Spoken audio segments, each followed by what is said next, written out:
Okay, so I'm going to talk about episode 8 of season 3 of Twin Peaks, as if you guys have just seen it and know all the things that happen inside it. So therefore, I'm going to spoil it continuously. The first thing that strikes me as quite interesting is the fact that it reminded me several parts of this episode of Eraserhead, Lynch's, not his first movie as such, but his first full-length one. And I think that was because of the creature labelled the experiment. If you look in the credits, the creature that's spewing out these weird globules, these weird semen-like egg capsules at the screen. That reminds me of various parts of Eraserhead. In particular, there is a scene in Eraserhead where you get that actually happening. So my earlier theory, or rather a friend of mine's theory, thank you Stacey Picard of Hot Gothic, a good band, is coming to fruition in that these worlds that Lynch has been depicting in his movies are actually all part of the same Lynchverse. Yeah, Lynchverse. A bit like the Marvel movies, except more surreal. So there's that.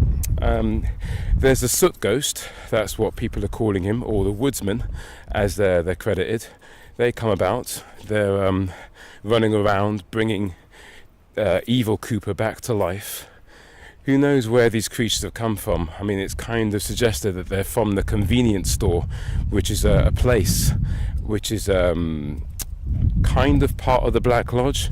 There's so many different elements to the Black Lodge. I mean, the place which people normally cite as the Black Lodge is actually the waiting room. That place with the sofa and the red curtains isn't the Black Lodge as such, it's the waiting room, if you want to really get nerdy about this kind of thing. But those creatures, they come around and they bring Dale Cooper back. My theory is that I don't know if you remember, but in season 2, Wyndham Earle is fascinated by what he calls the Black Lodge, and the people that tried to gain access to it, the Dugpers, were convinced that they had to do lots of evil acts in order to enter there. Maybe these creatures that we're seeing, these Sootmen, are the Dugpers, but from what I remember, the Dugpers are not necessarily of the Western Hemisphere. They seem to be more Eastern in the way that they were described, so maybe they're not them, but hey, it's a theory, and that's what we like, I think.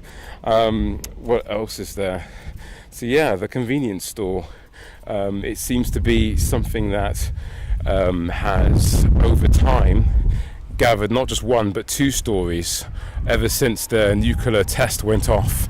I'd like to say that nuclear test in New Mexico maybe opened the door for creatures that had finally found a way into our world via mankind, I should say, propensity for violence or death. Extreme powerful weapons such as a bomb may attract such dark beings such as Bob and whatnot. So that's another theory. I'm looking at my phone to get ideas, or rather to reacquaint myself with what happened. Just been to a gig, you see. The giant seems to come from a place which we saw Cooper talk to him in episode 1. And whether that's the White Lodge, as some reviewers have decided to call it, or not, I don't know. But it's definitely a place which has a serenity about it. And I think also a domestic bliss. The woman that's associated with the giant, for some reason, because she's wearing the same kind of formal wear as him, could be a mate of his, as in partner, not just friend. I got the sense that they were man and wife. Who knows? This episode reminds me of many B-movies, like The Body Snatchers. You had those creatures saying, "You got a light," and the episode is called that. They're running around and, well, they don't seem to like humans much. They're looking for something, and maybe the humans they found can't give it to them. Who knows?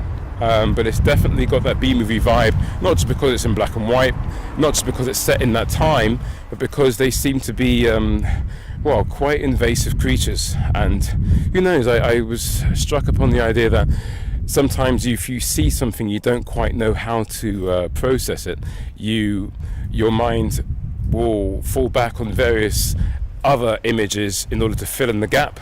That's how I've always seen Lynch's take on the surreal and supernatural, that these creatures that are running around looking the way they do probably don't look like that as such. It's a bit like that creature in It, how everyone sees Pennywise as a clown, but in reality that's only how the kids process it. So who knows, maybe I'm completely wrong, but I'd like to think that these strange manifestations, these woodsmen, these sootmen as the internet is calling them, don't actually look the way they do. That's just the way that people could interpret them back in that time.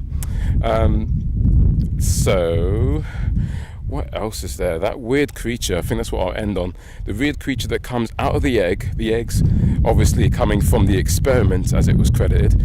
That creature comes out of the egg and then enters a child's body through the mouth. I don't know who that girl is or the guy that was walking alongside her, and maybe someone can clear that up for me. But because we are looking at film and we're looking into a series, and so therefore there is a certain number of cast members that we like to speculate about, I'd like to think that they are in some way linked to Laura Palmer and Leland Palmer. I thought that maybe that was Leland Palmer and his wife Sarah, but I don't know. Maybe it's not.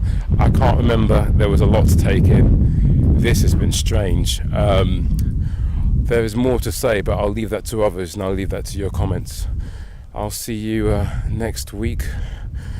Actually, I won't, because there's no Twin Peaks on the 2nd of July. No Twin Peaks on the 2nd of July, so you just have to wait and see, like the rest of us.